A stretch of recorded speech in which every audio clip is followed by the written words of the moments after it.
మేడ్చల్ వరకు మెట్రో ఎలా సాధ్యమవుతుంది? 100% సాధ్యమైంది. ఏ విధంగా? ఎందుకు సాధ్యం కాదండి? అంటే మిమ్మల్ని ప్రశ్నిస్తున్న వాళ్ళకి మీ సమాధానం ఏంటి?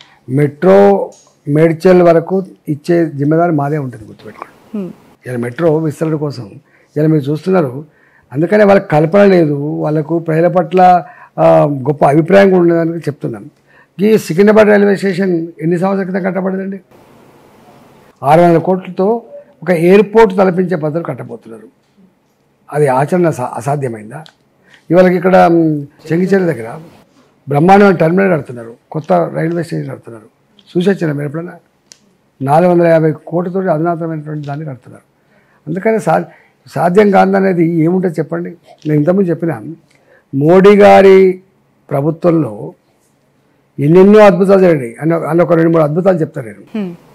ఒకటి, all India institute of medical sciences అని ఉంటుంది, చాలా ప్రెస్టీజియస్ ఇన్స్టిట్యూట్. అది ఎయిమ్స్ నెహ్రూ గారు స్థాపించారు ఒకటి, ఆ తదుపరి వాజ్పేయి గారు స్థాపించారు రెండవది, మూడవది మన్మోహన్ సింగ్ స్థాపించారు. ఇవాళ నరేంద్ర మోడీ గారి 10 సంవత్సరాల కాలంలో 16 ఎయిమ్స్ పెట్టిండండి. 1947 to 2014 3 ఎయిమ్స్ వస్తే, ప్రెస్టీజియస్ ఇన్స్టిట్యూట్స్ వస్తే 16 ఇన్స్టిట్యూట్స్ ఇలా మోడీ గారి ఆధ్వర్యంలో స్థాపించబడ్డాయి. బట్ ఎయిమ్స్ గురించి పదే గొప్పలు చెప్పే బీజేపీ నేతలు రాష్ట్రానికి కేంద్రం ఒక్క మెడికల్ కాలేజ్ ఇవ్వలేదని కేటీఆర్ లాంటి వ్యక్తి ప్రశ్నిస్తారు. ఒక మాట వీళ్ళకి ఏం అహంకారం అంటే మాకు ఎవరిచ్చేది ఏంది, పోయి తెచ్చుకోవాలి కదా. ఇవాళ దేశంలో అత్యధిక మెడికల్ కాలేజీలు మోడీ గారు అని ఇవ్వబడ్డాయి. ఇంతెందుకండి, ఇవన్నీ పక్క పెట్టు. ఇదే కేసీఆర్ గారు స్వయంగా అసెంబ్లీలో నేషనల్ హైవేస్ 1947 to 2014 ఎన్ని కిలోమీటర్లు అంటే 2500 కిలోమీటర్ల పైబడి నిర్మిస్తే ఈ 5 సంవత్సరాల కాలంలో, అన్నాడు 5 సంవత్సరాల కాలంలోనే 2500 కిలోమీటర్ల పైబడి నేషనల్ హైవేస్ నిర్మాణం అవుతుందని చెప్పాడు. నేను చెప్పలే, వారు చెప్పింది. మీకు ఎప్పుడైనా రికార్డులు ఉంటే చూసుకోండి. ఓకే, ఎయిర్పోర్ట్లు 75-76 ఉండే, ఇలా 153 ఎయిర్పోర్ట్లు వచ్చినాయి. నేషనల్ హైవేస్లో 11 కిలోమీటర్ రోజుకు కన్స్ట్రక్షన్ జరుగుతాయి. అప్పుడు ఇవాళ 37 కిలోమీటర్ల నేషనల్ హైవేస్ కన్స్ట్రక్షన్ జరుగుతూ ఉంది. ఇంతెందుకండి, ఇవాళ డబుల్ బెడ్రూమ్ల విషయంలో, మీరు ఇళ్ళ విషయంలో 10 సంవత్సరాల కాలంలో 4 కోట్ల మందికి ఇల్లు కట్టించండి. 4 కోట్లు లెక్క తీయమని చెప్పండి. ఓకే, అంతేకాదు ఇంకా టాయిలెట్స్, ఇంకా మహిళలకు బహిర్భూమి పోవడానికి కూడా టాయిలెట్స్ ఎప్పుడు ఆలోచించాలి. కల్పన లేదు. అంటే పేదోళ్ళ జీవితాల పట్ల, పేదోళ్ళ అవసరాల పట్ల కన్సర్న్ లేదనడానికి అదొక ఉదాహరణ. ఇప్పుడు వాళ్ళు వచ్చిన తర్వాత స్వచ్ఛ భారత్ పెట్టిన తర్వాత 12 కోట్ల ఇళ్ళ టాయిలెట్స్ కట్టించండి. ఇలా ఇక్కడ అసలు మోడీ గారికి వాళ్ళకు ఏమైనా పోలిక ఉందా అండి? 11వ ఆర్థిక వ్యవస్థ ఉన్న ఈ దేశం 10 సంవత్సరాల కాలంలో కరోనా కష్టం ఉన్నప్పటికి కూడా, ప్రపంచవ్యాప్తంగా మాంద్యం వచ్చినప్పటికి కూడా ఇవాళ ఆ స్థాయికి ఎదిగింది, 5వ ఆర్థిక వ్యవస్థకి ఎదిగింది. అంటే కళ్ళుండి చూడలేని కబోతులకు ఏం ఆన్సర్ చెప్తారండి? రైట్. ఇంత సుదీర్ఘమైన ప్రజా జీవితం ఈటెల రాజేందర్ గారి సొంతం, గెలుపోటులు అతీతంగా మీరు పనిచేస్తూ ఉన్నారు. అఫ్కోర్స్ ఇప్పుడు హుజూరాబాద్ నుంచి మల్కాజ్గిరికి మీ ప్రయాణం కొనసాగుతోంది.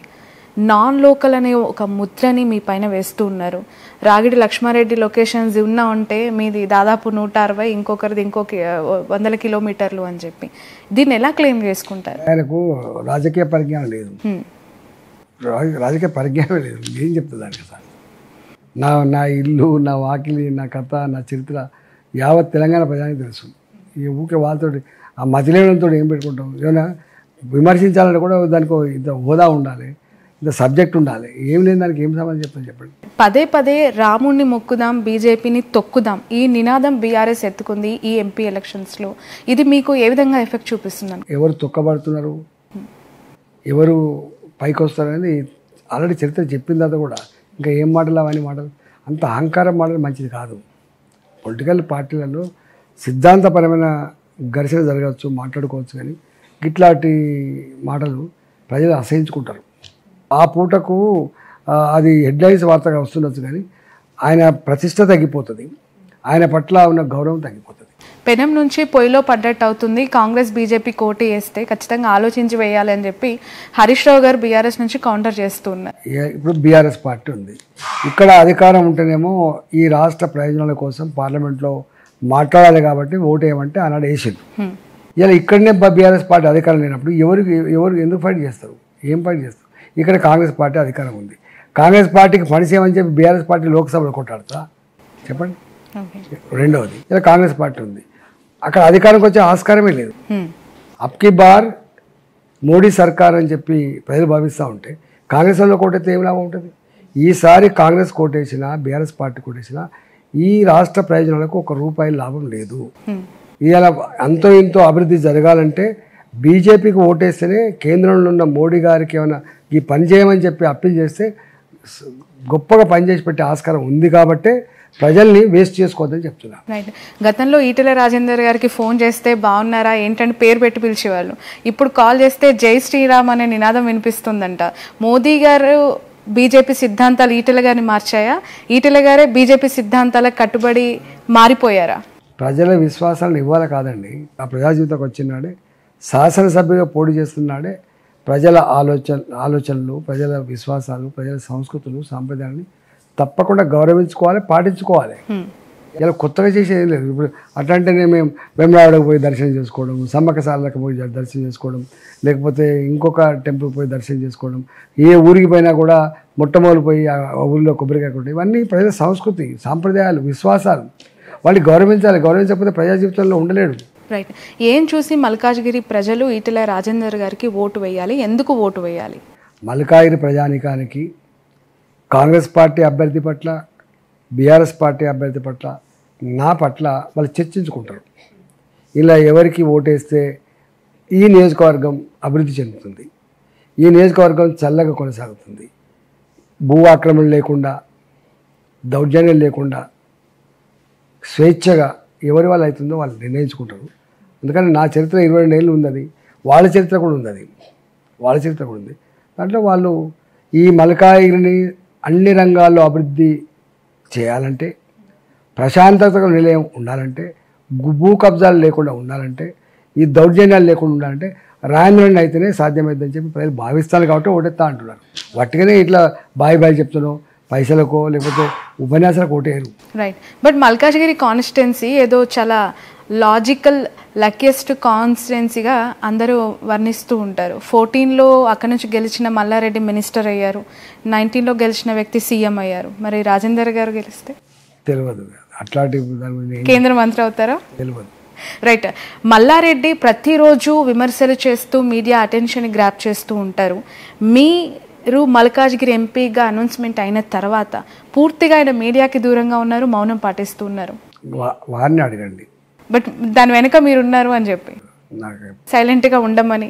నాకు 32 ఏళ్ళుగా నాకు పరిచయం. రాజకీయాలు లేనినాడు మల్లారెడ్డి గారు మేమంతా ఇక్కడనే ఉన్నాం కదా. ఆయన బిజినెస్ ఆయనకు ఉంది, మా బిజినెస్ మాకుంది, మాకు బాగా సంబంధాలు ఉన్నాయి. అంతే తప్ప మానవ సంబంధాలు ఉన్నాయా? నిషేధిస్తారా రాజకీయాలకు వచ్చిన తర్వాత?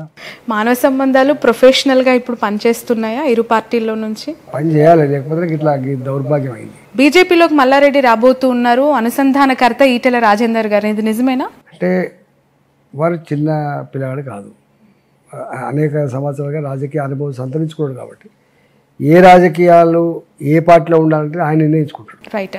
నిన్న ఒక బీఆర్ఎస్ ఎమ్మెల్యేని ఇంటర్వ్యూ చేసినప్పుడు మోదీ గారు అయితే జేబులో పెట్టుకుంటారు, కాదు అంటే జైల్లో పెడతారు, అట్లా మా కవిత గారిని పెట్టారు అని చెప్పి కౌంటర్ చేశారు. నిజంగానే మోదీ గారు అయితే జేబు లేదంటే జైల్లో పెడుతున్నారు అందరినీ?